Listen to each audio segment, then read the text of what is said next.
Hello বন্ধুরা, আসসালামু আলাইকুম। আপনারা সবাই কেমন আছেন? আশা করি মহান সৃষ্টিকর্তার অশেষ দয়ায় আপনারা সবাই অনেক অনেক ভালো আছেন। বন্ধুরা, এখন সকাল 10টা বাজে। আজকের ভিডিওতে আমি আপনাদের মাঝে তুলে ধরব কিভাবে বিল থেকে জেলেরা মাছ ধরে। তাও আমাদের ঘেরে আজকে গুগা জাল টানা হবে এবং এই ভিডিওটা আপনাদের মাঝে তুলে ধরব। চলুন দেরি না করে শুরু করা যাক ভিডিওটা।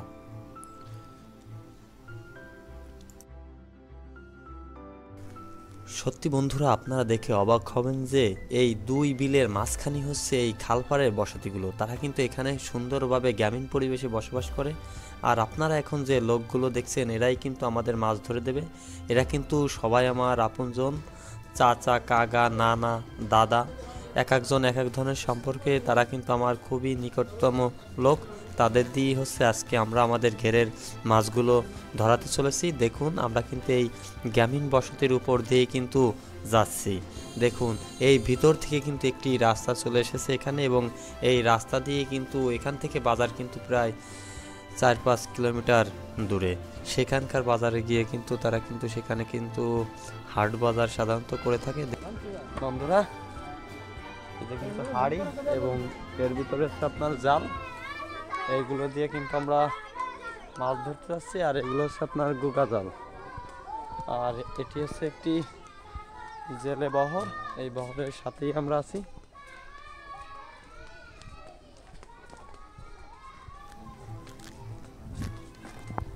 আমরা কিন্তু এখন ঠিক একটা গ্রামীণ বসতির উপর দিয়ে ছুটছি। এই বাড়িটি হচ্ছে ঠিকই হচ্ছে এই গ্রামের শেষ প্রান্তে, এবং তাদের ওধারে কিন্তু আর বাড়ি নেই। দেখুন, ঠিক ঘের ঘেঁষা কিন্তু বাড়িটি, একদম গ্রামীণ পরিবেশে, একটা পরিবেশে কিন্তু গ্রামীণ বাড়িটি।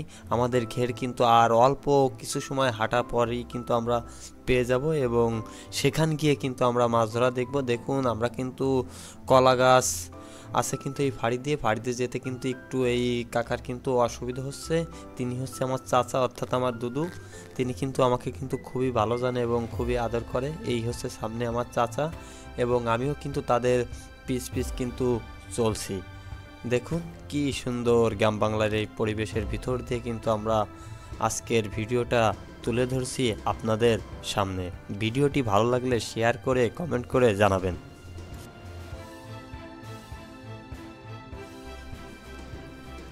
দেখতে না দেখতে আমরা চলে এসেছি আমাদের ঘেরে।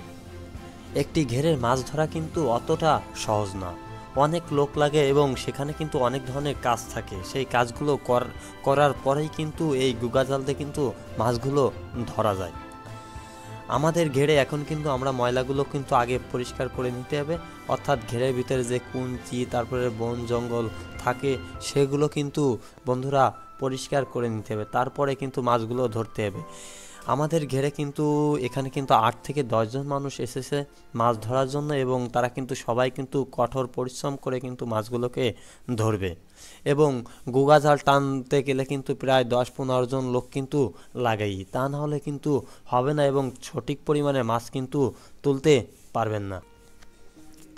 দেখুন, তারা কিন্তু বলতে না বলতে কিন্তু এক ধার দিয়ে কিন্তু পরিষ্কার করছে, আর এক ধার দিয়ে কিন্তু আমার চাচারা কিন্তু তারা কিন্তু টেনে নিয়ে আসছে জালগুলো। এবং দেখুন কি সুন্দরভাবে তারা কিন্তু এক এক করে পর্যায়ক্রমে কিন্তু জালগুলোকে টানছে। এবং এখানে কিন্তু বন্ধুরা আপনাদের আরেকটি কথা জানিয়ে রাখি, আমাদের এই অঞ্চলে কিন্তু এবার কিন্তু ব্যাপকভাবে কিন্তু বন্যা হয়েছে, এবং বন্যায় কিন্তু এই যে ঘেরগুলো দেখছো, সব ঘেরগুলো কিন্তু একাকার হয়েছে। এর মাছ ওর ঘেরে, ওর মাছ এর ঘেরে, অনেক মাছ বাইরে চলে গেছে, এবং মানুষও কিন্তু অনেক মাছ খাল থেকে, নদী থেকে ধরেছে, এবং অনেক কৃষকের কিন্তু হাজার হাজার লক্ষ লক্ষ টাকার কিন্তু ক্ষতিও হয়েছে। যাক, আলহামদুলিল্লাহ, আমাদের ঘেরে আজকে কি পাওয়া যায় চলুন দেখতে থাকি। মাছ কি আদৌ আছে কি না। দেখুন, আমাদের ঘেরের ফাঁড়িতে কিন্তু এই মুহূর্তে কিন্তু অনেক মানুষ এসেছে, এবং আমাদের মাছগুলোকে দেখার জন্য। এই যে এখন আপনারা যারা দেখছেন, ইনি কিন্তু হচ্ছে সর্দার, যিনি মাছের প্রধান, হচ্ছে এই গ্রুপের প্রধান। তিনি কিন্তু এই অঞ্চলে, সমগ্র অঞ্চলে কিন্তু মাছ ধরে বেড়ায়, এবং তারা কিন্তু টাকার পারিশ্রমিক কিন্তু এই সকলকে কিন্তু আমার দাদারা কিন্তু মাছ ধরে দেয়। এই যে হচ্ছে আমার দাদা, তিনি কিন্তু একজন প্রফেশনাল লোক এই মাছ ধরা সেক্টরে। তিনি কিন্তু খুবই ভালো মানের একজন জেলে এবং তিনি কিন্তু খুব সুন্দরভাবে এই মাছগুলো সাধারণত ধরে থাকে। এবং দেখুন তারা কিন্তু টানতে টানতে কিন্তু খুবই ফাঁড়ির বেড়ে চলে এসেছে এবং ময়লাগুলো কিন্তু জালের ভিতরে যেসব ময়লাগুলো ছিল তা কিন্তু পরিষ্কার করে নিচ্ছে, যাতে ময়লাগুলো বাহিরে বের হয়ে যায় এবং মাছগুলোকে খুব সহজেই উপরে তোলা যায়।